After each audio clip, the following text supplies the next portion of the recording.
Hello guys, আসসালামু আলাইকুম। এখন মহেশখালী ফয়সাল ডাইনের সামনে থেকে আপনাদেরকে রিভিউ দেওয়ার চেষ্টা করব।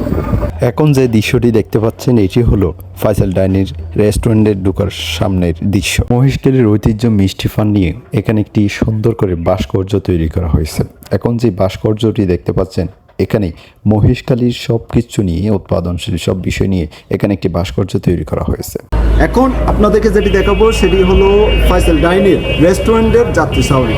অর্থাৎ এখানে যারা আসেন তারা কিন্তু মেহমান খানার জন্য একটা বসার জন্য যে তারা সুন্দর জায়গাটা রেখেছেন, সেই জায়গাটা আপনাদেরকে দেখানোর চেষ্টা করুন।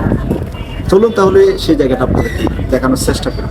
এই রেস্টুরেন্টে যারা খাওয়ার জন্য আসেন কিংবা যারা মেহমান আসেন দূর দূরান্ত থেকে, যারা পর্যটন আসেন তাদের জন্য বসার এই সুব্যবস্থা এখানে রয়েছে। রেস্টুরেন্টটি এমন একটি জায়গায় অবস্থিত যেখানে প্রতিনিয়ত নতুন নতুন পর্যটনরা কক্সবাজার 6 নম্বর ঘাট থেকে মহেশখালী পুরাতন ঘাট দিয়ে যারা আসা যাওয়া করে এবং কক্সবাজার থেকে যারা আসেন তারা আসার পথে পুরন জেটির যে গোল চত্বর আছে সেই গোল চত্বরের পাশে কিন্তু এই রেস্টুরেন্টটির অবস্থান।